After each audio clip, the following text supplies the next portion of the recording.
지인 프로그램을 통해서 조금 더 디테일하게 한번 알아보도록 하겠습니다. 어떤 지역을 볼 때 그 흐름이 어떻게 움직이고 있는지를 보려고 하면 시간을 기간 간격으로 쪼개서 어떤 아파트들이 움직였는지 얼마나 움직였는지를 보면 그 지역이 보이거든요. 그래서 그거를 조금 오늘 알아보도록 할게요. 이거 저 설명 듣는 거 되게 좋아해요. 아, 그래요? 재밌어요. 네. 혼자 과외 받으시니까. 경북 같은 경우 지금 사실 경남이 워낙 뜨거웠었잖아요. 뭐 솔직히 부산이 경남에 속해 있진 않지만 부산의 에너지로 경남 애들이 막 같이 움직였잖아요. 옆에 뭐 창원이라던가 김해라던가 울산이라던가 포항 같은 애들도 걔네들이 움직이니까 같이 이렇게 따라서 움직인 것들이 있거든요. 사실 경북의 에너지로 포항이 움직인 거는 아니에요. 그래서 경북으로 봤을 때는 최근에 경북의 에너지로 움직인 건 약간 구미시가 오히려 좀 도드라지지 않았나 저는 약간 그런 생각이 들고요. 네. 그래서 구미시는 인구가 그렇게 많진 않아요. 41만 정도가 되고 너무 좋은 게 이후에 이제 그 전에 공급 물량으로 한 5년 동안 힘들었어. 근데 앞으로 없어요. 부족 이렇게 떠 있는 거 보이죠? 24년까지도 부족으로 나오네요. 네네. 부족이 이렇게 뜨기 때문에 얘네들이 너무 좋은 거지. 근데 다른 데는 많은 데가 없어요? 혹시 인근 지역이라도? 얘네가 경북 구미가 그러니까 여러분들이 인근 지역에 많은지 아는지 되게 좋은 질문 하셨어요. 네. 과외 학생이니까 아. 열심히 질문해야죠. 인근 지역에 만나를 고민하실 때 아무나 지리적으로 옆에 붙어있는 애 아무나 보는 게 아니에요. 서로 인구를 주고받고를 많이 하는 지역을 보셔야 돼요. 상호관계가 있는? 그쵸. 탑3.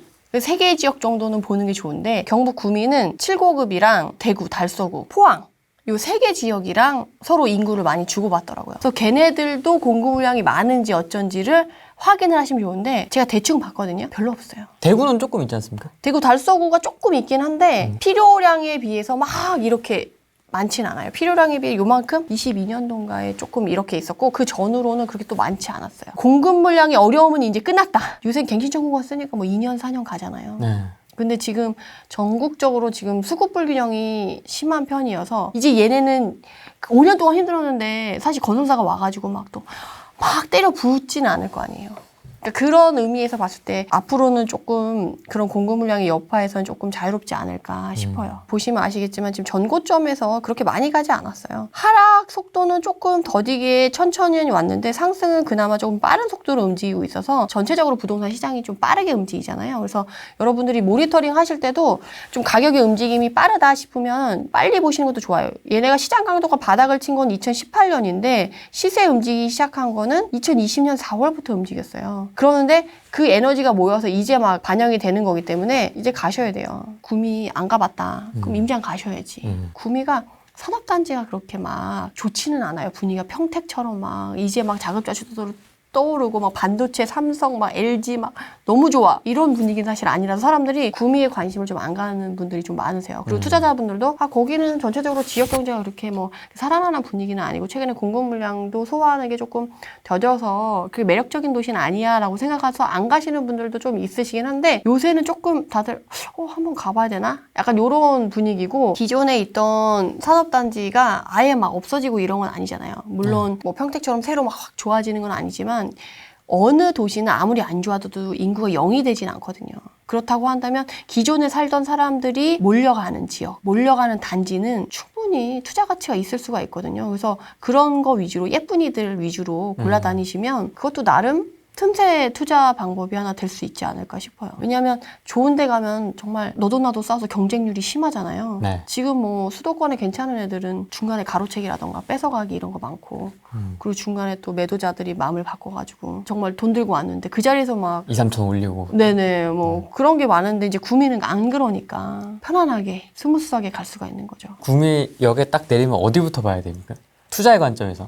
우선 구미 가면 원평 아이파크 하나 보시고 송정 힐스 보시고 핫한 거? 신축 위주로 원도심은 신축 위주로 먼저 보시고 신축이 너무 부담스럽다. 갭이 벌어져서 난 돈이 없다. 이제 7, 8천에서 지금 갭이 1억에서 1억 2천, 1억 5천 뭐 이 사이에 들어와서 벌어졌어요. 지방에 1억까지 넣을 정도로 내가 돈이 있었으면 서울 같지 뭐 수도권 같이 여기 왔냐 싶으신 분들은 그 옆에 준신축을 보셔도 돼요. 옆에 푸르지오라던가 롯데캐슬이라던가 이런 애들 그리고 문성 리에 레이크자이 못 들어가시는 분들은 그 앞에 서희 스타일스나 파크자이 그래서 사실 레이크자이 못 들어가시는 분들이 바로 그냥 글로 갔어요. 그래서 그 분야권 핫할 때 그 앞에 있는 그 준신축급 애들이 또 많이 가격을 바닥을 찍다가 많이 이렇게 또 많이 올라가진 않았지만 그래도 가격을 좀 이렇게 상승을 받았고 약간 실거주 수요가 약간 탄탄해요. 그래서 약간 전세가도 이렇게 올라주는 게 눈에 보이고 나쁘지 않거든요. 근데 이제 구미에서 떠오르는 지역이라고 하면 그래도 신도심이죠. 옥계동, 확장단지. 거기 좋더라고요. 확장단지 유독 마음에 들어 하시더라고요. 편하네요. 평지. 도시 느낌. 인프라 딱딱 바둑판. 그렇죠. 거기에 그런 데서 살다가 가면 사실 그런 데가 편하고 그리고 약간 지방의 특징은 원도심이 이렇게 신축들이 들어가서 활기가 들어가긴 하지만 젊은 사람들, 특히 젊은 엄마들은 신도시 느낌 이런 거 되게 좋아하거든요. 그러니까 도로도 쫙쫙 시원하게 딱 보이고 프랜차이즈 카페 빡 박혀 있고 그쵸. 사거리에. 그렇죠. 편의 시설들이 쫙 몰려 있고 거기 안에 메디컬 그 건물들이랑 아이들 학원 보내기 쫙 몰려 있는. 내가 터치 안 해도 애들이 그 건물 안에 들어가면 모든 게 해결되는. 그렇죠.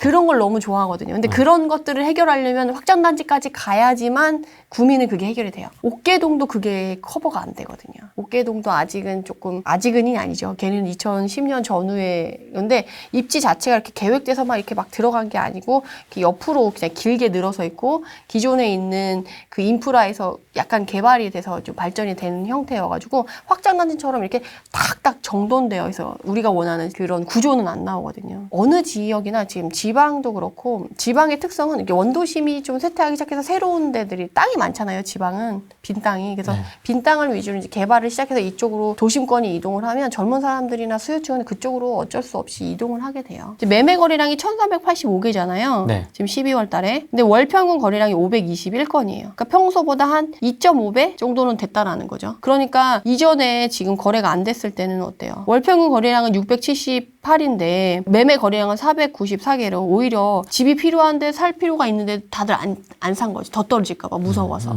못 사고 있었던 사람들이 분위기가 반전되니까 빡빡 이렇게 이제 거래를 터트린 거죠. 근데 처음에 움직이는 요런 수요는 사실 실거주자들이 움직이긴 쉽지 않아요. 왜냐면 분위기 아직 좋은지 안 좋은지 모르는데 내가 이렇게 섣불리 움직여서 망하는 거 아니야? 이런 생각이 들기 때문에 처음에는 실수요자들이 정말 필요해서 완전 싸서 관심 있던 사람들이 들어가거나 아니면 투자자들이 이렇게 가세해서 이제 좀 움직여주면 그제서야 이제 좀 괜찮아지나 하면서 이제 약간 분위기가 무르익으면 이제 실거주자들이 본격적으로 움직이기 시작하거든요. 그럼 저 첫 번째 빡은 투자자들 중심으로 그쵸. 빡 됐다고 볼 수 있겠네요. 네. 게다가 또 정책 영향이잖아요. 6월 자체가. 그래서 그렇게 생각을 하시면 될 것 같고 그 다음에 이제 12월 달은 전세가가 올라가면서 갭이 줄잖아요. 그러면서 이제 투자자들도 들어가고 실거주자들도 조금 움직였을 확률이 있죠. 보시면 아시겠지만 거래량이 이때만 팍 튀었잖아요. 이전에도 이미 한 10년 전에도 이렇게 거래가 많이 됐던 데가 별로 없었잖아요. 2011년 이때만 좀 됐었지. 이때는 지방에 붐이 일으키던 시기장이잖아요. 그래서 이때는 됐었는데 그 이후로 10년 만에 지금 거래량이 또 터진 거예요. 10년 만에 이제 새로운 시장이 이제 분위기가 바뀌었다라고 좀 보시면 될 것 같고 면적별 시세로 보면 어때요? 지방은 좀 큰 평형이 선호도가 높은 편이에요. 그래서 20, 30평보다는 30, 40평이 메인이고 그 다음이 이제 50평이잖아요. 40, 50평도 아니고. 20, 30하고 30, 40하고 꽤 차이가 있는 편 아닙니까? 저 정도면? 그쵸. 그러니까 특히나 지금 평당가가 지금 200이나 차이가 나잖아요. 진짜 약간 20, 30평 정도는 진짜 1인 가구나 신혼부부 이외에 이제 학령기를 데리고 있는 그런 가족을 단위라면 30, 40평이나 50평대를 선호한다는 거죠. 가격 상승도 이쪽이 더 빠를 수가 있어요. 그래서 지방 갈 때는 면적의 선호도를 항상 보고 가셔야 되고 그리고 연차별 시세를 보면 좋은 게 기존의 공급이 처음 시작될 때는 오히려 가격이 바닥이잖아요. 사람들이 관심을 안 가죠. 공급 물량 막 쏟아지는데 또 들어왔어요. 그럼 관심이 없는 거야. 근데 이제는 공급이 없어졌어. 그러면 이제부터 이제 사람들이 새거 아파트에 관심을 갖고 시작해서 이제 2020년 4월 이때쯤부터 본격적으로 이제 투자자들도 공급 물량이 해소되고 가격이 쫙 날아가는 거죠. 5년 미만이 결국 신축이잖아요. 그래서 근데 다른 지역보다는 갭이 많이 벌어져 있지 않고 준신축은 아예 움직이지도 않았으니까 만약에 내가 안전빵으로 들어가고 싶다. 그럼 정말 갭 작게 해서 준신축 기다리면 신축 다음에 물 들어올 거를 생각해서 가면 되고 대신에 지방은 에너지가 클지 작을지 알 수가 없잖아요. 그래서 준신축 중에서도 준신축의 대장 아파트를 가셔야죠. 옥계동의 현진 에버빌 이런 애들 그 옆에 중흥 S클래스 뭐 이런 애들 그러니까 준신축이라고 해봤자 신축과 그렇게 차이가 많이 안 나는 애들 위주로 가셔야지 또 언젠간 들어올 거야. 그리고 저기 있는 데 들어가면은 10년 기다릴 수 있다. 이런 것들을 보고 연차도 보고 이 분위기를 보시면 좀 도움이 되실 것 같아요. 또 보면 좋은 게 투자 아파트 찾기로 해가지고 기간을 나눠서 보면 이 지역이 얼마나 움직였는지를 볼 수가 있어요. 사실 최근 1년 동안에 서울 수도권은 완전 날아갔잖아요. 1년 동안 얼마나 움직였는지를 보는 거예요. 실거래가 기준으로.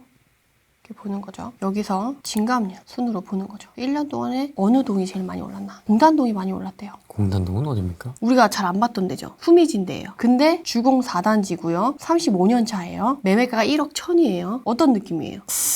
그죠?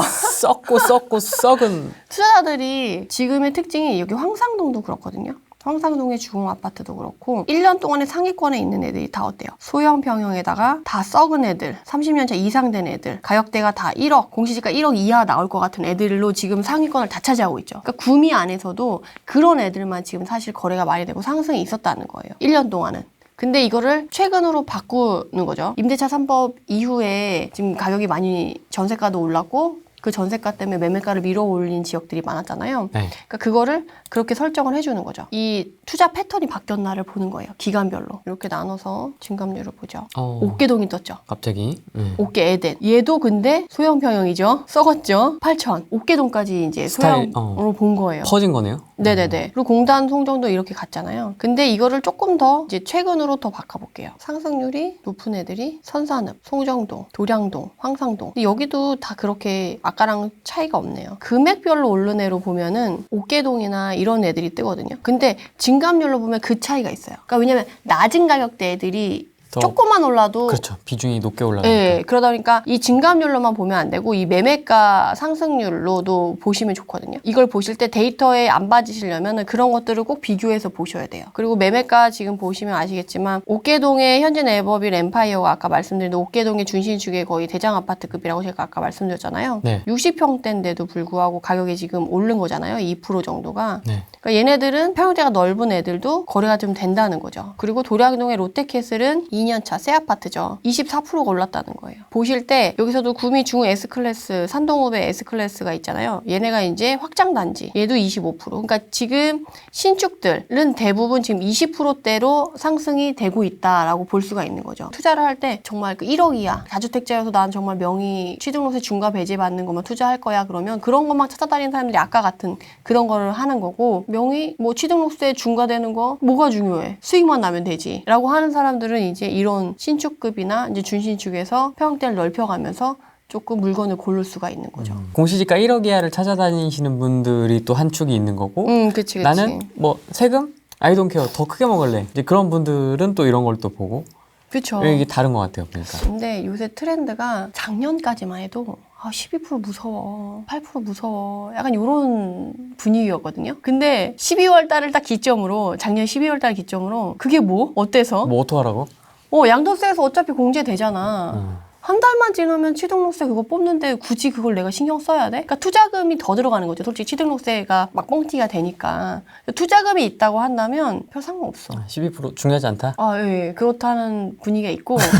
아니, 근데 왜냐면 제가 왜 그걸 좀 말씀드리냐면, 솔직히 저도 심리적인 장벽이 있었어요. 12%에 대한 전 다주택자에서 벗어나기 어려운 상황이니까. 그 질문이 있었거든요. 메리테라님은 그러면 세금 취득세는 어떻게 하시나요? 이 댓글이 있었거든요. 사실. 그래요. 네. 사실 저도 이제 명의 있으신 분들이랑 같이 공투를 한다거나 뭐 그런 식으로 진행을 했었는데 작년 12월 기점으로 저도 11%의 장벽을 넘었습니다. 그러면 이제 뭐 명의에 신경 쓰기보다는 그냥 질렀어요. 그냥 12%. 턱턱. 네네. 실투금보다 12% 취등록세 더 많이 들어갔어. 그러니까 저 준신축을 사잖아요. 준신축에 전세가가 많이 올랐어. 갭이 막 1, 2천 붙었어요. 원래는 막 5, 6천 하던 애들이 전세가가 많이 올라서 갭이 막 1, 2천이 붙은 거예요. 옛날 같으면 정말 1,000갭, 2,000갭에 들어갈 수 있는 게 취등록세 때문에 막 5,000갭, 7,000갭이 됐어. 실제로 매매가랑 전세가 차이는 2천이 채 안 돼요. 근데 취등록세가 4천이야. 갭이 5천이 되네? 5천, 6천이 되네? 자동빵으로? 네. 제가 한 3억대 전후 물건을 산 거거든요. 그러면 얘는 그래도 한 4, 5억까지 가지 않을까? 라는 생각이 드는 거예요. 그 정도 보고 들어간 거겠죠. 네. 뭐 거기서 뭐 1,000대기, 2,000대기는 아닐 것이고. 그렇게 해서 저는 세팅을 했어요. 그럼 나중에 1억이 올랐어요. 뭐 양도세, 취등록세 공제되고 남은 거에서 이제 중과배제 안 되는 지역이라고 한다면 중과배제 안 받으면서 35%, 48%, 45% 떼고 받는 거죠. 그러면 충분히 괜찮다. 사실 저는 법인으로 가고 싶었거든요. 어차피 12%면 법인이 양도세가 훨씬 싸거든요. 30%대니까. 네. 세입자가 안 맞춰줘요. 법인은. 법인들이 참 잘 그러니까 법인분들이 좀 다들 잘 이렇게 하면 좋은데, 그러니까 법인을 악용하시는 그런 몇몇 분들 때문에 인식이 되게 안 좋아졌잖아요. 저쪽에 강원도 원주 쪽에도 300개를 사신 거예요, 법인이. 근데 역전세 날 때 튀었구나. 나 몰라라 하신 거지. 그러니까 그 지역은 법인이라 하면 치를 떨죠. 그러니까 이제 법인은 이제 투자를 못 하는 거지, 그런 지역 같은 거. 그래서 개인으로 하셨군요. 개인 12%. 진짜 생 12%네, 진짜. 멋집니다. 그거의 벽을 넘은 게 평택의 12%를 벽을 못 넘어가지고 눈앞에서 1억 5천이 날아가는 걸 봤어요. 제가 봤을 때가 2억 7천이었거든요. 지금 4억 5천이에요. 제가 작년 12월 초에 평택에 갔을 때 눈여겨보는 준신축이 하나 있었어요. 준신축도 아니고 완전 신축이었어요. 신축인데 그 완전 메인 입지에 있지 않지만 메인 입지 옆에 있는 애였거든요. 이게 너무 싼데? 신축인데 너무 싼데? 입지도 괜찮은데? 고덕이랑 가까워요. 근데 12% 내야 되는 거예요. 고민을 했죠. 명의 있는 사람한테 하라고 했더니 자기 무서워서 못 하겠다는 거예요. 그냥 거기서 그 물건이 이제 그냥 잊혀졌는데 다음에 가보니까 그냥 4억 5천이 돼 있는 거예요. 얼마나 마음이 아팠겠어요. 취등록세 그거 3, 4천 그거 얼마라고 지금 1억 5천이 올랐는데 근데 평택은 앞으로 더 갈 거잖아요. 걔가 뭐 5억 안 가겠어요? 6억 안 가겠어요? 시내 영역이라 또 솔직히 오해하신다. 또 평택 또 전화 돌린다. 또. 평택이 앞으로 가치가 더 있어서 이렇게 그러니까 제 혼잣말로 그냥 너무 또 심취해가지고 그걸 딱 느끼고 나서 12% 이거 얼마나 빨리 적응하냐가 오히려 관건일 수 있겠구나라는 생각이 들더라고요. 저 스스로도 하나의 도전이 됐던 것 같아요. 12%의 장벽이 투자자한테 얼마나 클까를 생각해서 저도 심리적인 장벽이 있었는데 그걸로 인해서 넘어섰어요, 이제는. 그럼 이제 넘어섰으니까 이제 계속 12%로 이제 계속 하시겠네요. 네, 그렇죠. 팔고 사고 해야죠, 이제. 또 손바뀜 하면서 올해의 수익을 걷어서 종부세를 내고 나머지는 또 다음에 이제 씨앗을 뿌려서 이제 수확할 걸 또 다시 씨앗을 뿌려놓고 전업 투자자는 그런 거잖아요. 나는 너무 부담스러운데 이 12% 어떻게 감당하시냐 그 질문이 있어가지고 한번 여쭤봤습니다. 저한테 이제 수강생분들이 많이 여쭤보시는 게 지금이라도 집을 사야 되냐 이 질문 아직도 많이 하시거든요, 진짜. 세금이 12%인데 사야 되냐 이 질문이 이제 그 다음 질문인 거죠. 본인이 확신이 얼마나 드느냐가 그건 것 같아요, 결국에는. 확신이 들면 뭐 앞으로 오를 건데 너가 사면 1억이고 거기서 내가 3천원 세금을 내야 돼. 그래도 7천이 남는 거야 라고 했을 때 확실히 들면 하시겠어요, 안 하겠어요? 7천이 생기는. 해야죠. 근데 앞으로 1억이 오를 것에 대한 확신이 없으니까 3천 나가는 게 기본적으로 3천이 나가야 되는 게 이제 걸리는 거지. 부담스러운 거지. 그러니까 그만큼 더 공부하고 노력하고 본인이 이제 확신을 갖기 위해서 끊임없이 정말 저는 한 단지에 30번도 간 적이 있거든요. 이 단지가 확실한가? 내가 놓친 게 뭔가? 그리고 제가 이제 그 당시에 문제가 되는 부분을 고치려고 한 단지에 3달 동안 막 주구장창 그 단지만 가서 사장님이랑 밥 먹고 커피 마시고 근데 그분이 또 좋은 물건 던져주고 그렇게 해서 하나의 고비를 또 넘겼던 것 같아요. 그러니까 이것도 하나의 그냥 고비인 거지. 저 같은 경우도 지역에 들어가서 전세를 놓으면 항상 나름의 그런 도전? 그 지역에서 최고가 전세를 뽑아보겠다는 그런 도전 의식이 생기거든요. 작업? 노력? 우리 이제 작업이라는 단어를 안 쓰기로 했잖아요. 노력?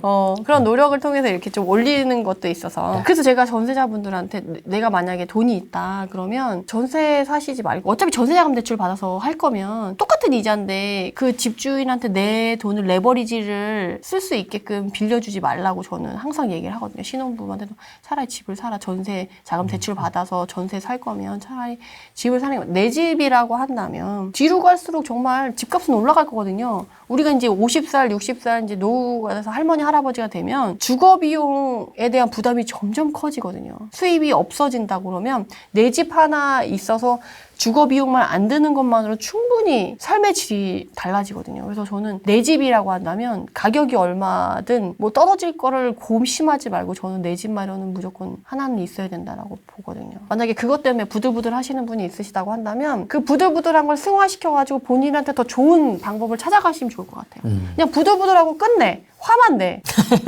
그럼 달라지지 않잖아요. 투기꾼들 이러고 끝나. 그러면 달라지지 않잖아요. 근데 그 투기꾼들이라고 얘기하는 사람들은 그걸 통해서 이제 삶의 퀄리티를 좋아지게끔 그 사람들이 나름의 노력인 거잖아요. 그러니까 그럼 나는 부들부들하는 노력으로 뭘 할 건가를 고심하는 거죠. 그래서 저는 사람들한테 고민 많이 하라 그래요. 고민의 힘을 믿어라. 사실 저는 고민의 힘으로 성장한 사람이고. 그래서 잘 모르죠. 고민 많이 안 하세요? 저는 많이 합니다. 그러니까 그 고민하다 보면 새로운 길이 보이잖아요. 고민도 하고 고생도 하고. 도전을 해야지. 부자들은 솔직히 고생 안 해도 돼요. 근데 그 사람들은 나서서 더 고생하더라고요. 고민하고 고생하다 보면 좋아지더라고요. 근데 그런 거를 이제 남이 비하하면 안 되죠, 사실. 보상을 받는 거에 대해서는 또 인정해줘야 된다고 생각하긴 하거든요. 지금 8월 기점으로 해서 전세가 상승률을 보면 이제 갭이 이제 줄어드는 이런 애들을 또 찾을 수가 있어요. 전 준신축급에서 가성비 좋은 이제 갭이 줄어드는 애들을 좋아하거든요. 그래서 보면 지금 전세가 상승률이 지금 60%대가 있잖아요. 황상주공 얘네 소형평형인데도 지금 상승률이 좀 높죠. 얘네들은 소형평형 위주로 구성되어 있는 단지예요. 그리고 약간 입지가 그렇게 좋지는 않고 좀 위쪽에 아까 옥계동 밑에 쪽에 있는 황상동에 있는 애거든요. 그러다 보니까 약간 가격도 싸고 좀 오래됐고 해서 그렇지만 전세가가 받쳐주는 거죠. 근데 또 투자자들이 많이 들어간 단지거든요. 그러면 좀 투자자들이 또 전세가를 좀 올려놓았을 수도 있어요. 그렇고 여기 문성 서희 스타일스 고화읍에 우리 레크자이 앞에 있던 준신축급이라고 했잖아요. 맞아요. 얘가 지금 전세가가 받쳐주는 거죠. 그리고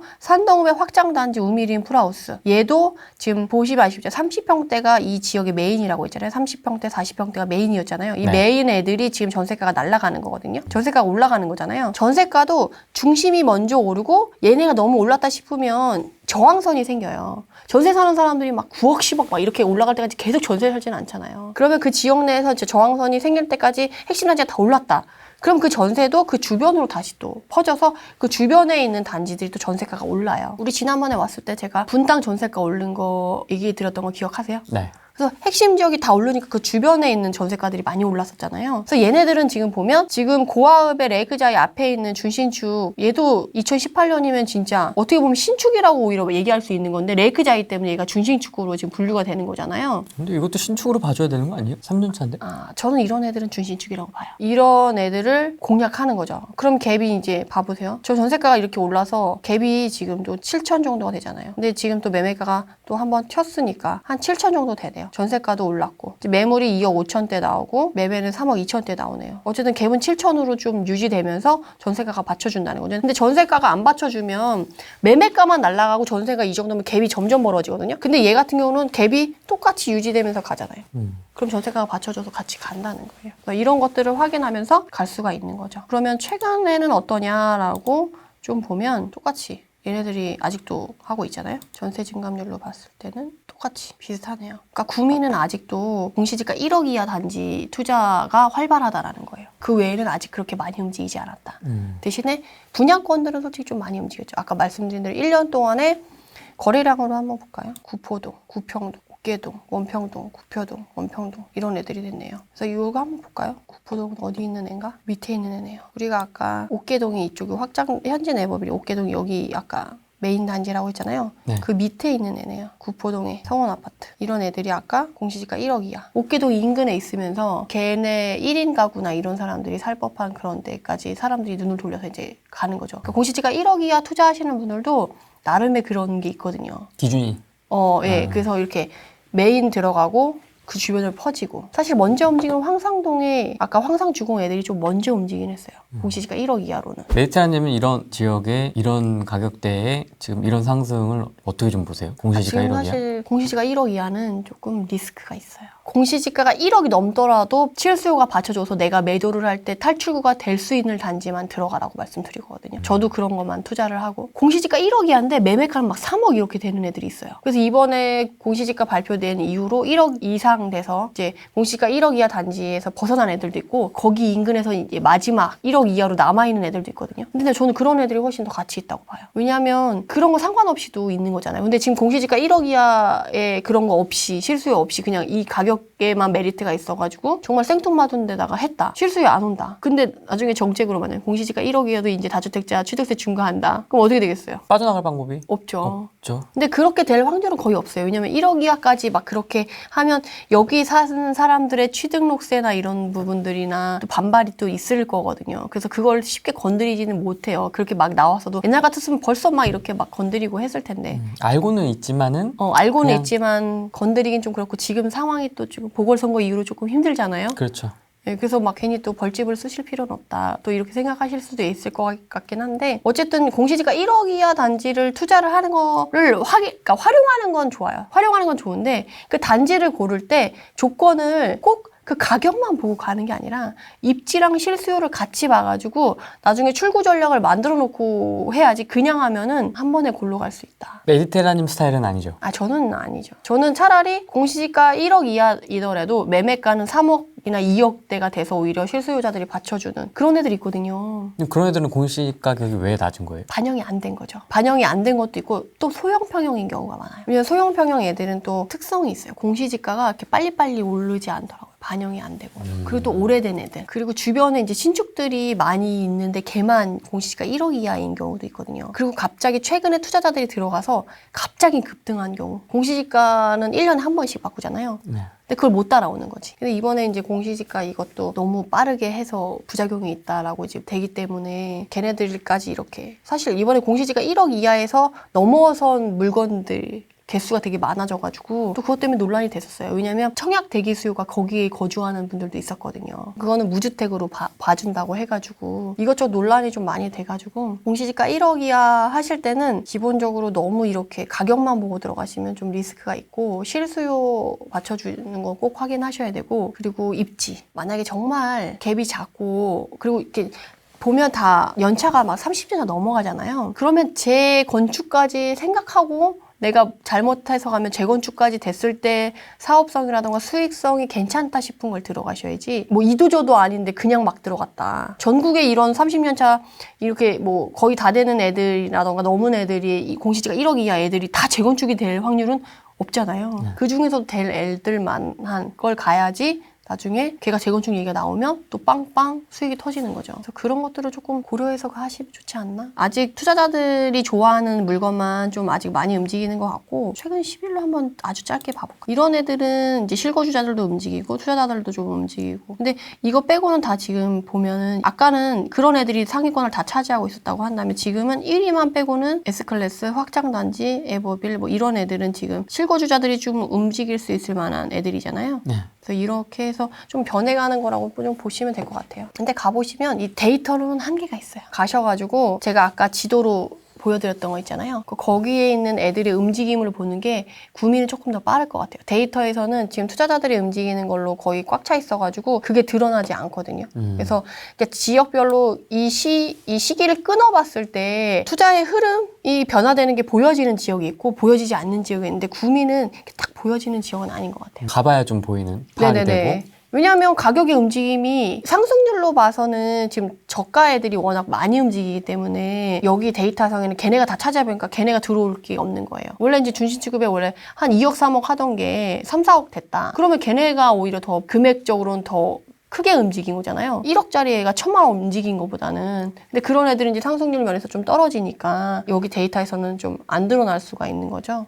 그래서 그런 부분을 조금 보시면 좋을 것 같아요. 메디테라님의 준신축 이야기를 들으면서 느꼈던 거는 이게 1억 이하처럼 톡톡 튀는 것도 아니고 뭔가 유행을 타는 스타일 투자도 아니고 이렇게 항상 꾸준하게 오래 갈 수 있는 투자 스타일일 것 같다라는 생각이 저는 들었거든요. 왜냐면 투자는 솔직히 최근 1, 2년 내에 뭐 10억 벌었다고 해서 부자가 되는 건 아니잖아요. 투자는 오랫동안 정말 내가 은퇴하고 나서 정말 늙어 죽을 때까지도 계속 할 수 있는 직업이 저는 투자라고 생각을 하거든요. 그러다 보면 자산이 쌓일 수밖에 없어요. 그래서 오래 투자를 하려고 하면 안정적인 시스템이 중요하거든요. 왜냐하면 우리가 IMF 때도 부자가 많이 나왔었고 리먼 사태 때도 부자가 많이 나왔는데 그의 반면에 원래 부자였는데 그때 IMF나 리먼 사태 때 안정적인 투자가 아니고 약간 공격적이면서 리스크가 있는 투자를 해서 한 번에 훅 가서 이제 투자를 아예 못하고 완전 상위층에 있다가 이제 하층민이 되신 분들도 꽤 많이 있으시거든요. 그렇게 했을 때 저는 어차피 지금 98년도, 2008년도, 2018년도에 안 왔잖아요. 전 이 위기가 좀 약간 뒤로 미뤄진 게 아닌가. 언젠가는 올 수 있는 위기라고 저는 항상 생각을 하거든요. 그에 대비를 해야 된다라고 생각을 했을 때 안정적인 투자가 저는 기본 축이 될 것 같아요. 그래서 만약에 내가 정말 힘들다. 그러면 적당히 손해보고 손절할 수 있는 출구 전략이 있는 투자. 그런 금액이나 이런 게 회전이 되는 그 자금 운용이 되는 그런 물건이 좀 안정적이지 않을까 했을 때 그러니까 제 성향인 것 같아요. 안전적인 투자 방법을 계속 찾다 보니까 그게 어느 정도 이제 공고화돼서 나름의 이제 준신주 투자로서 이렇게 투자의 결이 생긴 거죠. 그래서 이번에 또 그런 거 보면서 역시 내가 생각한 게 맞아. 역시 내가 짱이야.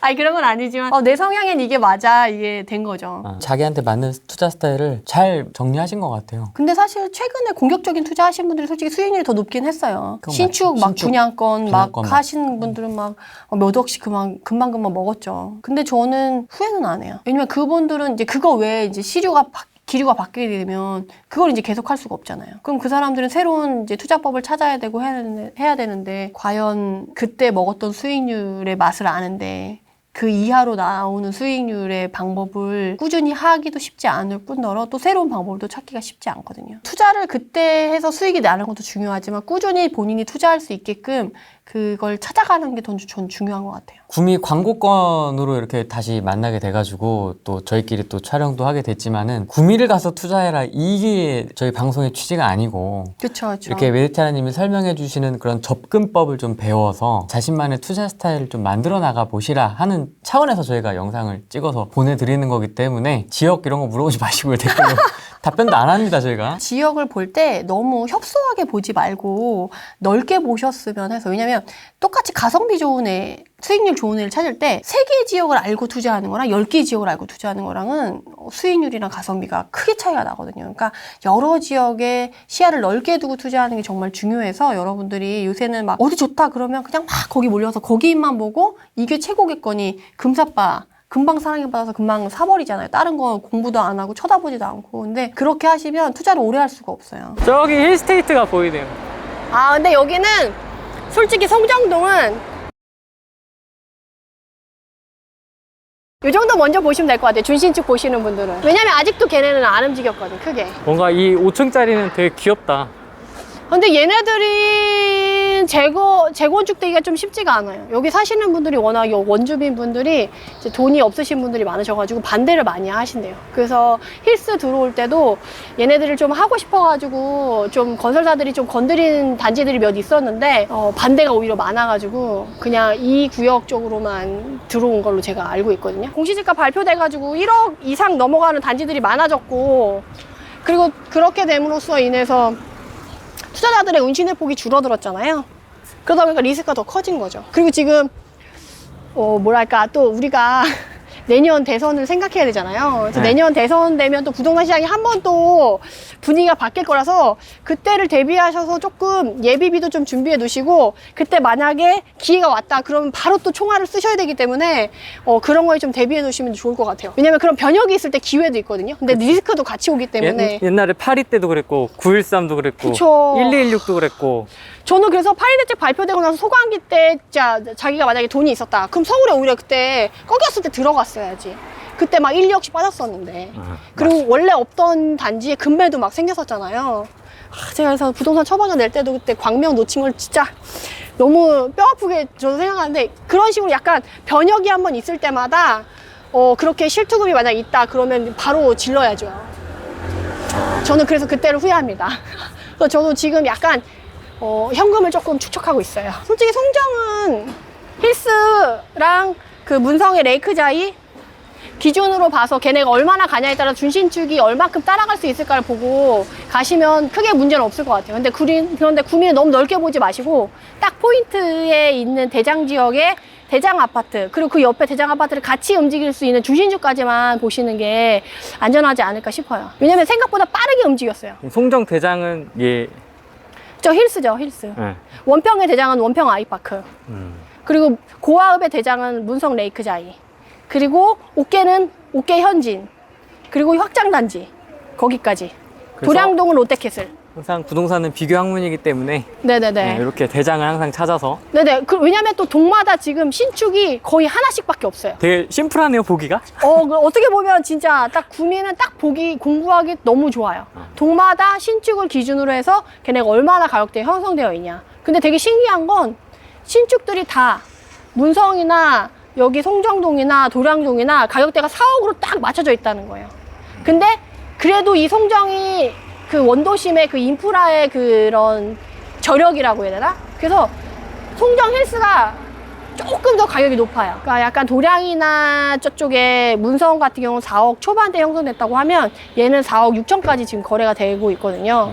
그러니까 얘가 조금 더 가격이 가는 거죠. 6월, 7월에 좀 대책이 발표되고 나서는 6, 7천 피 있을 때도 사실 너도 나도 사겠다고 막 이렇게 해가지고 매물이 없었어요. 그래서 오히려 투자자들이 사고 싶다고 했을 때 매물이 없어서 거래를 못 했었는데, 오히려 6, 7월 달에 대책이 발표되고 나서 약간 조용히 되잖아요. 소강 상태가 되면서 피가 5,500까지 떨어져요. 그런데도 매물이 그때는 막 한두 개, 많이 나오진 않았어요.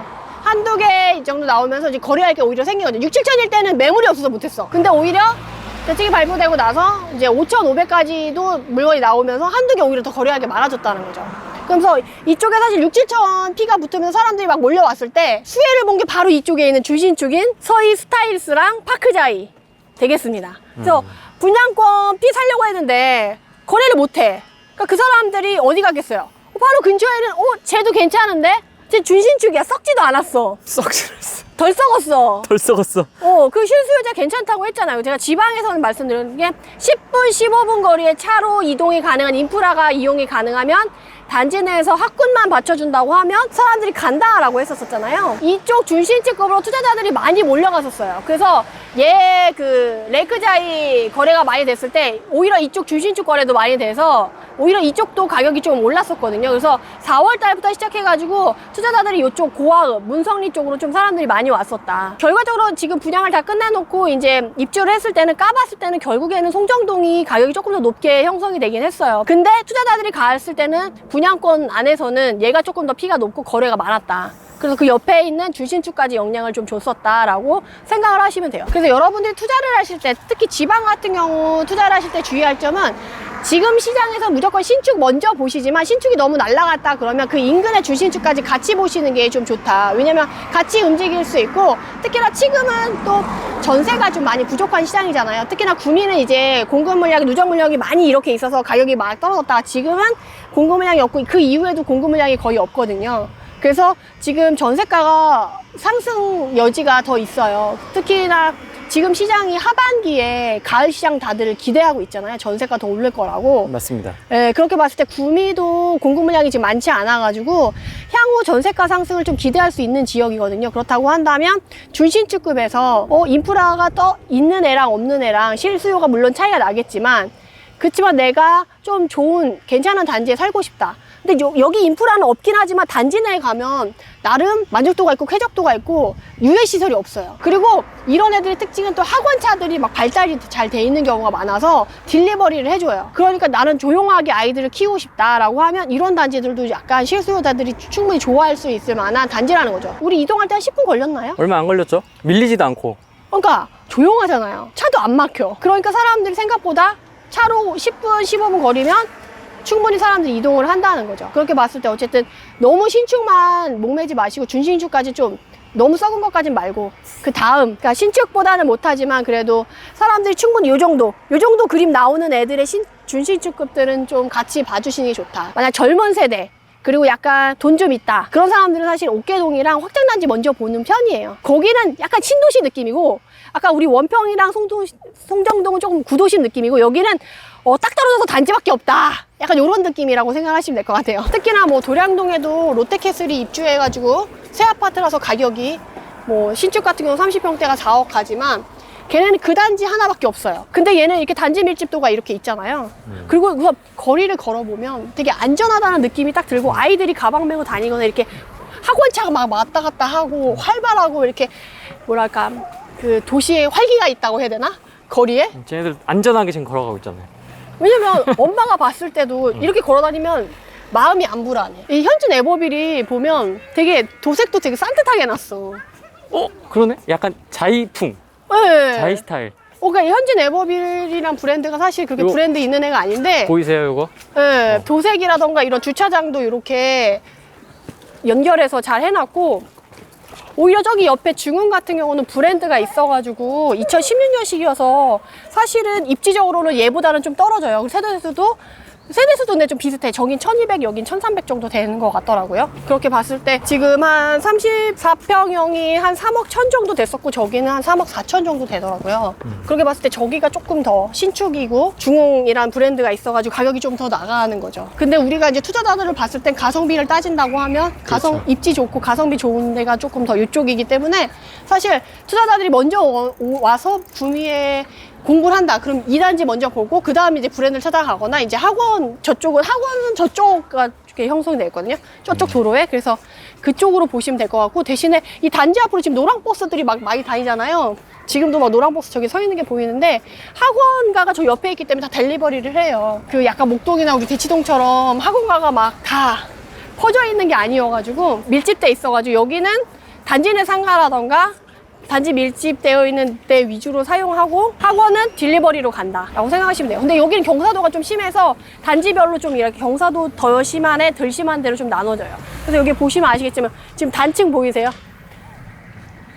이만큼 경사도가 차이가 나니까 차라리 이걸로 단을 올펴가지고 위에서 평지를 만들어서 우미리를 간 거예요. 단층이 이렇게 커서 이 뒤에 우미리는 한 층이 더 높은 상태에서 이렇게 평지로 만들어서. 근데 우미리도 사람들이 거래를 많이 했어요. 그래서 지금 거래가 가장 주도를 하는 건 뭐냐라고 하면 지금 분양권은 구미 원평 아이파크가 지금 분양권은 걔가 리드를 하고 있고 실거주 수요 위주로 움직이는 단지 거래순 많은 순을 보면 옥계동에 여기 중흥 S클래스 그리고 저 옆에 이편한 세상까지 저기 중흥 S클래스 옆에 이편한 세상 보이세요?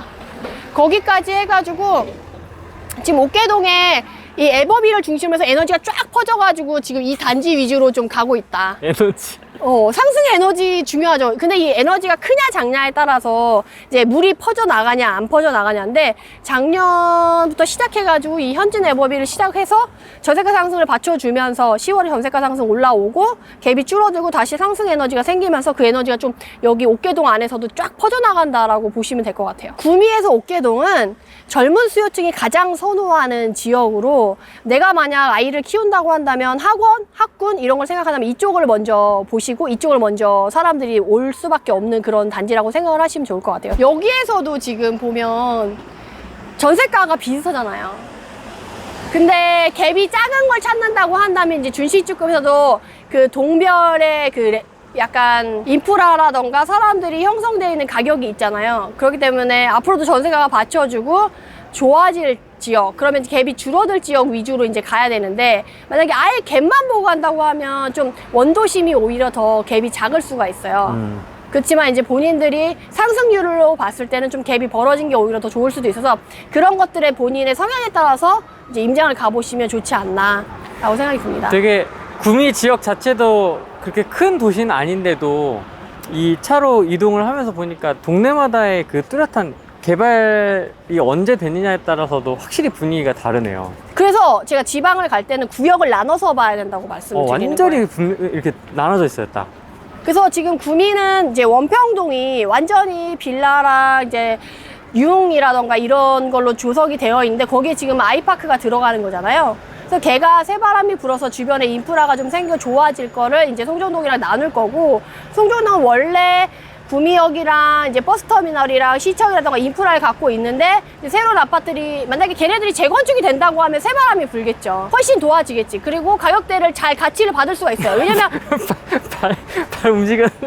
인프라가 훨씬 좋아지니까. 그런데 이제 새로 신도시 느낌은 내기가 쉽지가 않은 거죠. 왜냐면 도로 자체가 이렇게 폭이 넓은 도로들을 뽑기에는 기존 구도심이나 원도심은 뽑기가 어려워요. 왜냐면 도로를 내려면 옆에 집을 허물어버리고 도로를 만들어야 되니까. 근데 여기는 자체로 계획이 돼서 하다 보니까 깨끗하다는 거지. 그래서 도시 사람들이 좋아하는 느낌? 지방의 중소도시 사시는 분들도 워낙에 서울 느낌, 이런 신도시 느낌에서 살고 싶다고 하면 사실 이 확장단지가 메리트가 있는 거죠. 그래서 사람들이 앞으로 이제 지방을 볼 때 원도심이, 도심이 이동해서 앞으로 더 좋아질 지역을 먼저 보셔야 되거든요. 뭐 김해도 그렇고 뭐 아산도 그렇고 지금 다 지방들이 그런 개발적인 호재라던가 앞으로 개발이 이루어지고 신도시 느낌이 나고 신축이 들어가는 대로 사람들이 몰리고 있어요. 그런 트렌드를 찾아서 여러분들이 가셔야지 앞으로 상승률도 그렇고 조금 신축을 따라가는 수요들을 따라갈 수 있다. 그래서 구미도 아까 말씀드린 대로 그런 순으로 따라가다 보면 결국 원평동에서 시작해가지고 확장단지까지 오게 되는 거죠. 여러분 이렇게 똥개 훈련하면서 찍고 있습니다. 편집으로 하면 한 10분 5분짜리를 장소 찾는 것부터 쉽지가 않아가지고. 아, 여기 근데 등산로입니다, 등산로. 여러분 아. 보이시나요? 경사도 짱. 할아버지가 저 이상한 사람들 쟤네들 뭐하나 쳐다보고 있고. 아 근데 공원인 줄 알았는데 체력 단련실만 있는 약간 그런 곳? 그러니까 확실히 공원자가 붙어 있는데도 신도시 그 공원 그런 느낌이 아니네요, 보니까. 그죠? 그냥 약간 그냥 이름만 녹진 약간 그런. 뭔가 계곡 물소리가 들리지만 요거라는 거. 또랑이라는 거. 배수로. 아침에 9시부터 몇 시에 출발하셨어요? 지금 8시 반에 출발했죠. 전 9시 차 타고 와가지고 곳곳을 둘러봤습니다. 네네. 저는- 나름. 구미 처음 와봤거든요? 네. 그래서 메디테라님 덕분에 좀 많이 알게 됐습니다. 어때요? 확실히 극명하게 갈라져 있다. 구도심, 원도심, 그 다음에 뜰꽃?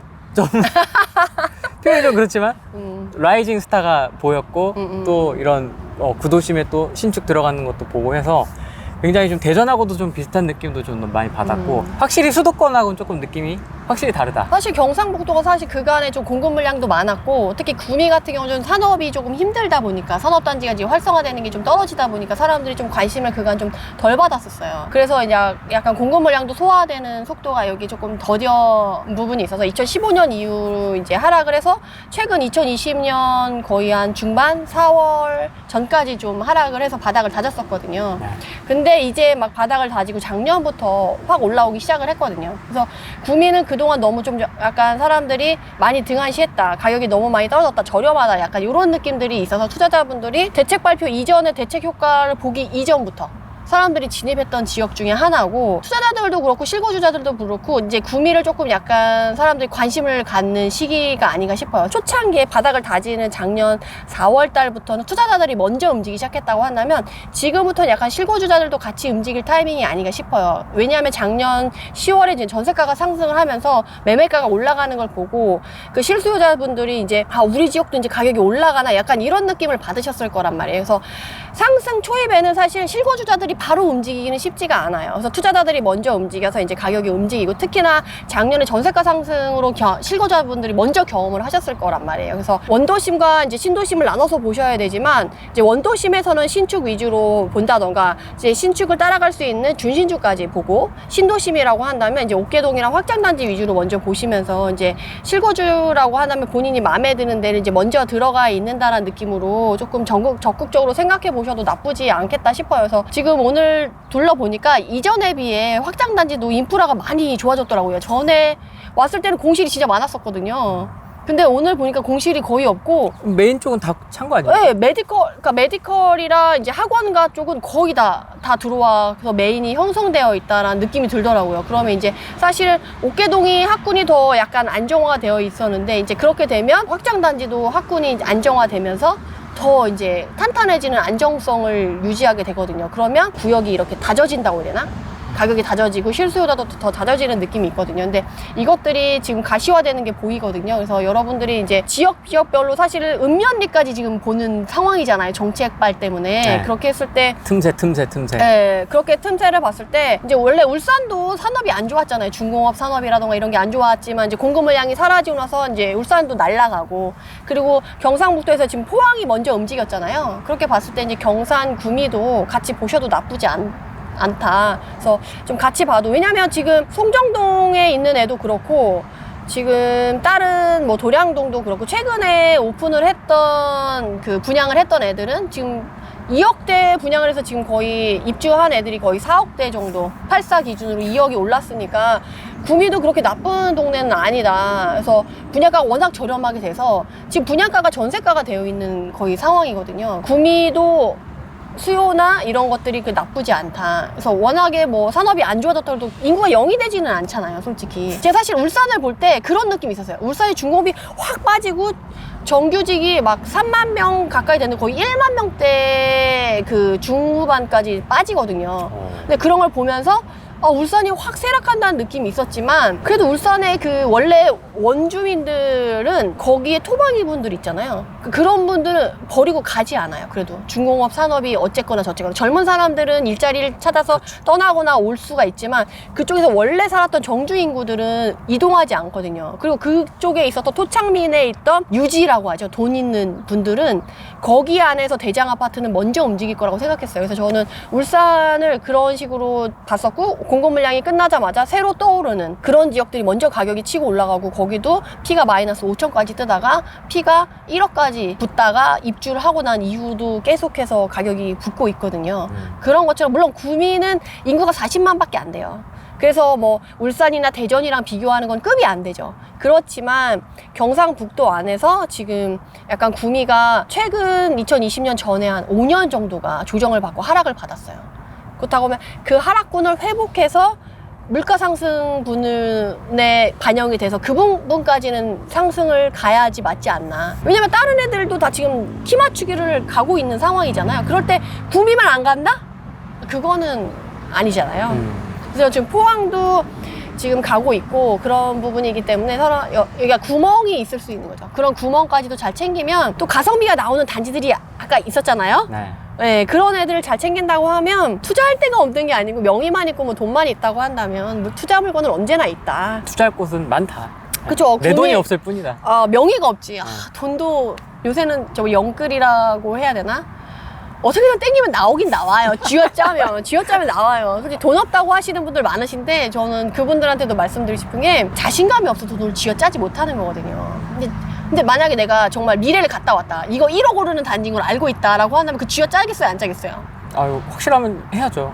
그러니까 그거는 본인이 확신을 못 가져서 결국 못 한다는 거거든요. 본인이 만약 돈이 없어서 못 한다 그러면 그거는 약간 내가 확신이 조금 더 부족하다. 그럼 더 공부해서 돈이 없으면 돈이 안 드는 단지를 찾아가지고 확신을 갖고 투자를 하면 그 안 드는 돈 단지 안에서 또 그 수익이 발생을 하거든요. 가난한 사람은 더 노력해야 돼요. 부자들은 그런 걸 두려워하지 않고 더 움직이거든요. 지금 부자들의 움직임이 되게 빨라요. 부자들이 움직이는 걸 보면 아 진짜 쉬면 안 되겠다라는 생각이 들더라고요. 부자들은 어떻게 움직이고 있습니까? 좀 큰 거 움직이시는 분들은 지금 꼬마 빌딩이라던가 지금 상가 되게 힘들어서 코로나 때문에 지금 싸게 나오는 애들 있잖아요.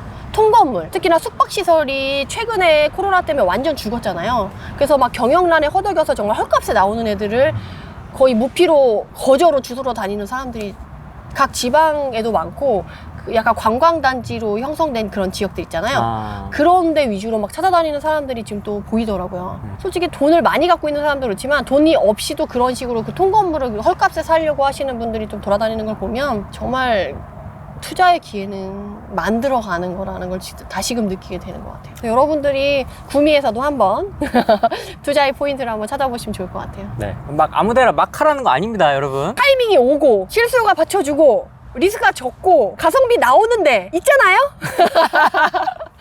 제가 오늘 현장 다니면서 사실 팁을 많이 드렸어요. 어느 지역이나 그런 핀셋 단지 투자할 만한 곳곳에 약간 박혀있는 데는 다 있거든요. 그래서 여러분들이 지역이 만약에 내가 구미에 살고 있는데 실거주를 할 거다 또는 구미에서 투자라도 하나 해서 실거주는 너무 비싸서 자기가 돈이 없어서 비싼 거 못한다 그러면 투자라도 작은 걸 하고 싶다 그러면 가성비 좋은 단지를 찾으셔가지고 공부를 해보셔도 좋은 결과가 있지 않을까 싶습니다. 오늘 구미 이제 해가 저물고 있네요.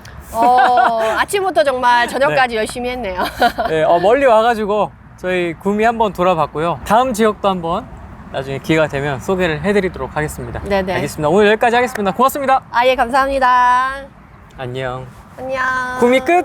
요새 재건축 재개발이 뜨잖아요. 이번에 보궐선거로 서울 뜨고 나서 막 규제 풀겠다 뭐 이래가지고 지금 뭐 또 매물 다 걷어들이고 뭐 날라가고 막 이렇잖아요. 특히나 썩빌 들어가셨던 분들은 지금 현금청산 대상자가 될 수도 있는 거잖아요. 그러면 그런 리스크 그리고 또 지금 재건축 재개발 막 한다고 하는데 이게 이제 중앙정부랑 또 안 맞는 거잖아요. 근데 또 서울 재건축 재개발 같은 경우도 투자금도 엄청 많이 들어가. 난 돈이 없어. 돈 있는 사람만 하는 거냐. 또 상대적인 박탈감 들고. 네. 또 묶이면 또 완전 리스키하잖아요. 또 10년 기다려야 되거든요. 10년, 15년, 뭐 20년, 20년 기다려야 되잖아요. 근데 그런 리스크를 감수하지 않고도 재개발, 재건축이 떠서 너무 좋아지는 투자법이 있더라고요. 제가 주로 하는 준신축 투자인 거죠. 그래서 재건축, 재개발이 뜰수록 더 안전하고 수익성이 좋아지는 투자로 준신축 투자가 되게 틈새 시장이 아닌가라는 생각이 들어가지고 제가 요새 또 두근거리는 마음으로 열심히 보고 있어요. 왜냐면 재건축, 재개발이 지금처럼 뜨겁잖아요. 그러면 얘네가 가격이 날아가잖아요, 지금. 그럼 옆에 있는 준신축이 갭매혹이 들어가거든요. 나도 이러면서. 갭매혹이 들어가거든요. 근데 제가 아까도 그 구미에서도 말씀드렸지만 신축이 들어오면 기존에 뭐 2, 3년 정도만 있었던 애들도 준신축급으로 분류가 되거든요. 그러면 완전 새 거고 완전 괜찮잖아요. 그러니까 그런 애들 당연히 갭매혹이 들어가지. 근데 재건축 재개발이 된다고 했다가 갑자기 뭐 정책이 뭐 어떻게든 바뀌어가지고 분위기가 반전됐어. 재건축 재개발 안 한대. 그래도 괜찮아요. 준신축은. 왜냐면 얘는 새 거잖아요. 얘가 안 되면 상대적으로 수요가 여기저기 더 받으니까 얘는 재건축 재개발 같은 경우는 얘가 재건축 재개발이 진행이 되냐 안 되냐에 따라서 가격이 움직이거든요. 그렇죠. 얘네가 진행이 안 되면 가격이 안 움직여요. 진행 속도. 그러면 썩었기 때문에 안 움직여요, 가격이. 근데 옆에 있는 준신축은 그런 거랑 상관없이 땅값이 올라가거나 이제 분위기가 타면 가격이 올라가거든요. 그럼 얘네 안 올라갈 때 또 준신축은 올라가요. 그럼 반대로 재건축 재개발이 잘 됐어. 정말 정책이 뭐 어쨌거나 저쨌거나 쭉쭉쭉 진행이 잘 돼가서 얘가 재건축 재개발이 되잖아요. 2주를 해야 돼, 2주를. 관리처분인가를 받아가지고 2주를 해야 돼. 그러면 어디로 이주하겠어요? 근처 준신. 그 옆에 있는 준신축으로 이주를 하잖아요. 그럼 이주하면 어떻게 돼요? 전세가 올라갈 수밖에 없거든요. 왜냐하면 지금 지어진 게 아닌데 수요는 더 생긴 거잖아요. 이주를 해야 되니까. 네. 근데 이주를 하더라도 사람들이 특징이 멀리 갔다가 오고 싶어 하지 않아요. 아, 그렇죠. 그 근방에 있고 싶어 해요. 그 근방에서 생활권 같이 하다가 다시 여기로 들어오고 싶어 하거든요. 맞습니다. 그러면 준신축은 이주 수요를 받아서 또 올라요. 그럼 전세가 오르잖아요? 가만히 있겠어요? 매매가 또 올라가거든요. 물론 얘네가 입주할 때 되면 준신축은 좀 흔들려요. 그렇지만 얘네 리드하는 새 아파트가 생겼잖아요? 그럼 얘가 입주가 끝나고 가격을 재가격 받아가지고 가치를 재평가 받아서 가격이 날아가잖아요. 옆에 있는 준신축의 대장 아파트는 얘를 또 따라간단 말이에요. 갭 메우기를 통해서. 계속 오르잖아요, 얘네는. 결과적으로. 그러니까 잘 되든 안 되든. 이래도 오르고 저래도 오른다? 그렇죠. 그리고 실수요가 항상 안정적이니까 출구 전략을 언제든지 펼 수 있죠. 그 약간 현금과 같은 아파트가 있어요. 수요자가 완전 정말 그 분위기가 안 좋아지면 매수세가 없어서 안 팔린다고 하는 데 있잖아요. 그런 애들도 가격을 어느 정도 확 떨어뜨리면 그래도 그런 애들은 팔려요. 어느 가격대까지만 오면 실수요자들이 받쳐주기 때문에. 그러니까 그런 애들 같은 경우는 리스크가 상대적으로 훨씬 덜한 거죠. 그래서 저는 이번에 재건축 재개발이 뜰 때 아싸. 아, 그래서 설레셨군요. 마음이 너무 설레더라고요. 아싸. 또 기회가 왔다. 갭 메우기 해도 되고 이주 수요 받아도 되고 안 돼도 그만 안 돼도 그만. 근데 나는 계속 준신축 애들은 계속 받는 거예요. 지금 목동도 이번에 그 얘기 나왔잖아요. 목동, 상계동, 뭐 여의도 보궐선거 이후에 오세훈 시장님이 또 걔네들이 안전진단이 뭐 어쩌고 저쩌고 해가지고 뭐 완화해야 된다. 뭐 이렇게 나왔잖아요. 들썩들썩 하죠, 지금. 네. 지금 목동은 월락에 이제 재건축을 바라보는 애들 시리즈가 있잖아요. 걔네들이 되든 안 되든 걔네가 지금 이렇게 들썩이면서 가격이 또 올라가면 그 옆에 있는 준신축 애들도 같이 가거든요. 약간 신나신 것 같은데, 지금. 그래서 사실 이번에 재건축 재개발로 이렇게 약간 이렇게 분위기가 좋아졌을 때 저는 돈이 별로 없어. 난 소액 투자밖에 못 해. 그리고 나는 이런 리스크를 너무 걱정이 돼. 이게 안 될 수도 있는데 내 전 재산을 넣어서 묶이면 어떡해. 그런 분들한테 전 준신축 투자 하시라고 추천드리고 싶어요. 제가 해보니까 괜찮더라고요. 매력 있다. 이런 식으로 되든 안 되든 뭐 이주수요를 받을 수도 있고 된다고 하면 갭 메우기에서 같이 따라가지. 뭐 진행이 잘 되면 또 되는 대로 또 가격 따라가지. 이것만 한 투자가 없다. 물론 돈이 있으면 분양이 좀 괜찮다고 하면 하겠죠. 근데 전 좀 불법을 싫어해가지고 요새는 분양권 다 다운 쓰자고 하거든요. 양도세 부분이 조금 옛날에는 그래도 지금 조금 분양권의 규제가 좀 덜했을 때는 매수자한테 네가 양도세 내 다운 계약서 쓰자. 그렇죠. 근데 지금은 너무 규제가 심하고 자금 조달 계획서를 다 써야 되니까 그냥 피를 비싸게 부르는 거예요.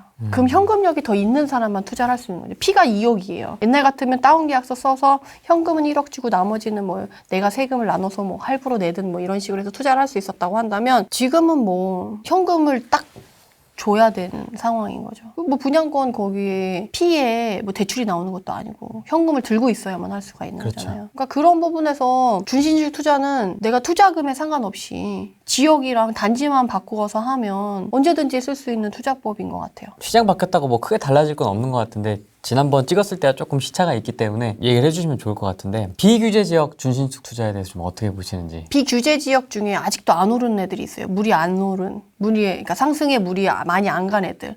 근데 그런 애들이 아까 구미에서 봤던 것에서 신축이 막 날아간 애들이 있어요. 뒤쫓아서 신축을 가기에는 갭이 많이 벌어져 있을 수가 있어요. 옛날에는 막 5천이면 투자 가능했던 게 지금 막 1, 2억 벌어졌어요. 갭이. 그런 애들은. 근데 2억 가지고 돈이 있는 사람들은 뭐 투자를 뭐 결정할 수 있지만 돈 1, 2천밖에 없는 사람들은 못 하는 거죠. 그럼 그런 사람들은 그 옆에 있는 준신축을 가시면 되는 거예요. 왜냐면 이제 신축이 많이 날아갔으니까 그 다음에 물은 이제 준신축까지 오거든요. 그래서 준신축급에서도 이제 대장 아파트는 신축 움직일 때 같이 움직여요. 빨리 움직이는 애들은. 근데 좀 늦게 움직이는 애들은 신축 올라가고 나서 올라가기 때문에 갭이 붙어 있을 수가 있죠. 특히나 준신축은 전세가의 영향을 많이 받거든요. 근데 최근에 전세가 상승이 워낙 컸잖아요. 그리고 올 하반기에 전세가 상승 또 기대하고 있잖아요, 솔직히. 그러면 이 준신축의 갭이 더 줄기 때문에 가성비가 더 좋아지고 리스크는 줄어드는 거죠. 그런 면에서 더 메리트 있지 않았나. 그러면 전세가가 조금 더 밀어 올릴 것 같은데 그러면 조금 더 갭이 줄어들 가능성이 있나요? 아니면 이제 이 갭을 유지하면서 더 매매가도 올라갈 가능성이 있을까요? 지역마다 좀 틀리겠죠. 근데 전세가 오르는 것만큼 매매가 같이 오르는 애들이 있을 거고 그렇죠. 전세가, 그러니까 매매가는 안 오르고 전세가만 먼저 올라가는 애들도 있을 거고 전세가는 너무 이제 너무 많이 올랐다. 그래서 매매가만 가는 애들이 있을 거고 그러니까 지역마다 다 다른데 그래서 본인이 이제 가성비를 따져서 간다고 하면 전세가가 그러니까 매매가는 아직 안 움직이면서 전세가 움직이는 그런 곳이 좋죠. 근데 작년에 그런 지역이 진짜 많았잖아요. 올해도 지금 전세가 상승이 두드러지는 지역들이 또 있어요. 공급 물량이 많았다가 이제 막 없어지는 지역들. 이제 좀 정리돼가는. 네네네. 뭐 수도권에서는 사실 최근에 전세가 상승률이 높았던 지역들이 좀 있잖아요. 올해 하반기에도 전세가 상승이 클 지역들을 위주로 해서 그러니까 사실 지금 6월 기점에서 분양권 같은 경우는 세금이 나눠져서 6월 이전에 팔면 일반 세율이고 이후에 팔면 77% 내야 돼가지고 분양권은 6월 이후에 거래하기 쉽지 않을 거예요. 대부분 그냥 잔금 치겠다라는 주의로 많이 바뀌었거든요. 그래서 6월 이전에야 뭐 분양권 몇 개 할 수 있을 것 같고 6월 이후에는 사람들이 물건을 더 안 내놓지 않을까. 가을장에 또 한번 전세가 상승이 있으면 또 한번 또 작년만큼은 아니겠죠. 작년의 상승률만큼 올해가 있긴 쉽지 않을 것 같긴 한데 그래도 어느 정도의 상승은 또 저는 올해 하반기에 또 있지 않을까 싶거든요. 비유를 하자면 6월 1일 이후에 샷다 내린다. 되게 매도자분들이 콧대가 높으세요. 이렇게 나와 있습니다 지금 콧대가 지금. 네, 매수자 우위 시장이 아니에요. 야 너 아니어도 돼 뭐 지금. 매물 자체가 없어요 지금. 그러니까 사람들이 부동산에서는 그거예요. 거래를 하고 싶은데 산다는 사람들은 그래도 간혹 오는데 판다는 하고 물건 내놓는 사람이 없다는 거죠. 그래서 여러분들이 지금 꼭 주의하셔야 될 건 난 집을 안 내놨는데 부동산이 자꾸 팔으라고 전화를 해. 그러면 오케이 하면 절대 안 된다는 팔면 안 되는 시기네요. 그 시그널은. 왜 그 전화가 온다는 네, 거. 그러니까 내가 원래는 1년 전부터 내놨는데 연락 안 오다가 최근에 연락이 좀 오기 시작했다. 너무 반가운 마음에 낼름 팔면 지겨워. 치가 떨려. 이러고 딱 팔았는데 팔고 나서 막 매덕 날라가. 올라가고 막 이러면 또 한약 지어 먹어야죠. 화병 아니야. 그런 분들이 수강생 분들이 되게 많아요. 그걸 계기로 내가 공부를 시작했다 하시는 분들이 진짜 많으시거든요. 몇천 오르는 거는 뭐 그럴 수 있겠다 싶은데 기본 뭐 2, 3억은 뭐 기본이에요. 진짜. 그러면 잘못 안 팔려면 좀 어떻게 확인을 하고 팔면 좋을까요? 뭘 확인하고? 첫 번째로 이제 공급 물량을 확인하는 거죠. 아, 그래서 공급 물량을 확인해서 공급 물량이 이제 없어. 소진됐어. 당연히 이제 날아갈 타이밍이 온 거죠. 공급 물량 때문에 막 사람들이 허덕이다가 물량 폭탄 맞아서 아까 막 가격이 이렇게 하락했잖아요. 구미 같은 경우도 봤어도. 근데 공급 물량이 소진됐어. 이제 가격이 막 날아가고 있어. 근데 지겹다고 이제 팔 때가 됐다고 팔면 안 된다는 거죠. 이제 물 들어왔는데. 그리고 미분양 물량 확인하셔야죠. 미분양 물량이 많이 쌓일 때는 가격이 가기가 쉽지가 않아요. 근데 미분양 물량이 이만큼 쌓여있던 게 줄어가지고 진짜 이제 바닥을 다지고 있다. 이러면 전세가 상승의 시그널이 먼저 나타나면서 매매가 상승이 오거든요. 그럼 조금만 더 기다리면 되는데 홀랑 팔아버리면 또 벙어리 냉가슴 하게 되는 거죠. 공급 물량, 미분양, 그리고 아까 시세 추이선 봤잖아요. 그래서 아까 우리가 잠깐 이렇게 하는 거면 계속 떨어질 수 있지만 상승하고 이만큼이 지났잖아요. 이런 상황이다라고 하면 상승 가능성이 또 높은 거죠. 물론 지역의 위치라던가 입지라던가 단지마다 틀리긴 한데 아까 그게 떨어질 때보다는 이렇게 오를 때는 오를 가능성이 훨씬 높은 거지. 공급 물량, 미분양, 시세 추이선 요거는 기본적으로 보고 그리고 현장에서 임장을 가가지고 매수자 입장, 매도자 입장으로 부동산을 가는 거예요. 집을 사러 왔는데 혹시 집이 있나요? 했는데 아 요새 집 안 나와. 그러면 집 없어. 팔려고 하는 사람이 없어. 그러면 상승 가능성이 있는 거죠. 근데 매도자로 갔을 때 사장님한테 요새 얼마나 받을 수 있어요? 그러면 자기네들 이제 물건이 워낙 없다. 그럼 자기가 잘 받아준다고 해야지 물건을 줄 거 아니에요. 그렇죠. 그러니까 내가 알고 있던 가격보다 더 많이 부른다. 그러면 앞으로 더 갈 수 있겠구나. 그래서 생각해 볼 수가 있다라. 그러니까 이런 식으로 여러 방법으로 확인을 한 다음에 팔아야지. 그러니까 집을 사는 거랑 똑같이 팔 때도 그렇게 조사를 많이 하셔야 돼요. 한 4년 동안 급격히 올랐기 때문에 아마 수익권이신 분들이 상당히 있으실 거고 그렇죠, 그렇죠. 갈아타기 고민하시는 분들도 분명히 이걸 언제 팔아야 되나 타이밍을 재고 있는 분들이 있을 거란 말이죠. 그래서 다 필요한 것 같아요. 이 매도 타이밍에 대한 고민은 실거주자도 그렇고 투자자도 그렇고 그러니까 매수보다도 매도가 훨씬 중요한 것 같아요. 그렇죠. 매도가 더 어렵고 또 지금 아까 얘기하셔서 생각이 난 건데 지금 애매한 1주택자 분들이 그래서 지금 되게 고심이 많으세요. 내 집을 팔고 새로운 거 더 점프하는 나는 한 단계 조금 더 높은 집으로 가고 싶어. 상급지로. 네. 근데 문제는 뭐냐면 내 것도 물건이 없고 이쪽도 물건이 없는 거예요. 그래서 내 거를 내놨어. 내 건 팔렸어. 근데 이쪽에서 내가 물건을 못 구해. 그럼 내 집은 팔리고 얘는 못 구했어. 그러면 이 갭 사이에서 이 시기, 그러니까 새로운 집이 생기기 전에 그 기간 동안에 집이 없는 거잖아요. 그럼 기존의 집을 갖고 있었으면 이 기존의 집도 올라서 그 상승분을 먹을 수 있는데 이 집은 팔고 이 집은 못 샀어. 그러면 양쪽 다 놓치게 되는 거예요. 그렇다고 이 집을 먼저 사고 이걸 팔자니 이게 또 요새는 거래량이 많지가 않잖아요. 그러니까 팔릴지 안 팔릴지 모르는 거예요. 게다가 상급지로 이동하면 돈도 많이 들잖아요. 땡길 수 있는 자금 여력이 없을 수가 있다는 거죠. 그래서 사실 지금 애매한 1주택자분들이 이렇게 집을 갈아타기가 되게 어려운 시장이에요, 지금. 그래서 제가 웬만하면 그냥 자신 없으면 조금 기다려라라고 말씀드려요. 왜냐면 내 거 팔았는데 못 사면 얘가 가져갈 수 있는 상승분조차도 못 먹는 거예요. 보궐선거 전에 고민하시는 분이 계셨었거든요. 보궐선거 후에 이제 분위기가 바뀌면 어떻게 될지 모른다라고 말씀드렸었는데 그분은 제 말을 들었는지 모르겠네요. 만약에 본인 거 팔았는데 그분이 이제 목동 사시는 분이었거든요. 목동에서 더 상급지로 이동을 하고 싶어가지고 고민을 하셨는데 본인 집 팔고 새로운 집을 구하려고 했는데 그 새로운 집에서 매물이 안 나와가지고 못 구하고 있다가 이렇게 보궐선거 빵 터졌다. 가격 날라가잖아요. 내 건 팔았어. 붕 떠버리네 진짜. 네. 그럼 차라리 가만히 있는 게 더 도움이 됐던 상황인 거죠. 그래서 자신 없으면 본인 거라도 갖고 있는 거라도 지키는 게 오히려 더 나은 시장일 수도 있다라는 거죠. 그래서 그 부분은 조금 여러분들이 유의하시면 좋을 것 같아요. 수강생분들도 그렇고 다른 분들도 뭐냐면 자기가 안 가진 거에 더 떡이 커 보이는 거지. 그림의 떡이 더 커 보이는 거지. 남의 떡이. 내가 갖고 있는 건 너무 작아 보이는 거야. 저쪽에는 지금 한 달 만에 1억이 올랐는데 내 거는 별로 안 올랐어. 그래서 나는 더 많이 오르는 저기로 가고 싶단 말이에요. 근데 이런 식으로 시기가 이렇게 안 맞아버리면 얘도 잃고 얘도 잃고 아무것도 안 될 수가 있다는 거죠. 약간 주식도 좀 그렇잖아요. 아 저게 더 오를 것 같아서 저 이거 홀랑 팔고 저거 샀는데 제 그때부터 떨어지고 가지고 있었던 거 원래 있었던 거는 막 급등하고. 상한가 나오고 막 이런 속상하죠. 사실 가만히 있으면 괜찮았을 텐데. 그러니까 지금 부동산도 약간 그런 시즌인 것 같아요. 특히 매물이 많지 않잖아요. 원한다고 살 수 있는 시장이 아니잖아요. 지금 매물 다 들어갔어요. 보궐선거 이후로 또. 스튜디오에서 촬영을 했고요. 현장에 나가서도 또 한번 분위기도 훑어봤고요. 막 그 네네. 목소리 터져라 막 도로에 소음이 너무 심해가지고. 찻소리를 한번 이겨보겠다고 열심히 또 설명을 해주셨는데 다음에 또 기회가 되면 수도권은 많이 설명을 들어서 사람들이 지방 쪽을 많이 궁금해 하시더라고요. 지방 정보가 그래요? 너무 없다. 광역시도 좋고 지방 쪽 이야기 한번 또 다시 준비해서 인터뷰 한번 해보도록 하겠습니다. 오늘 여기까지 하겠습니다. 고맙습니다. 네, 감사합니다.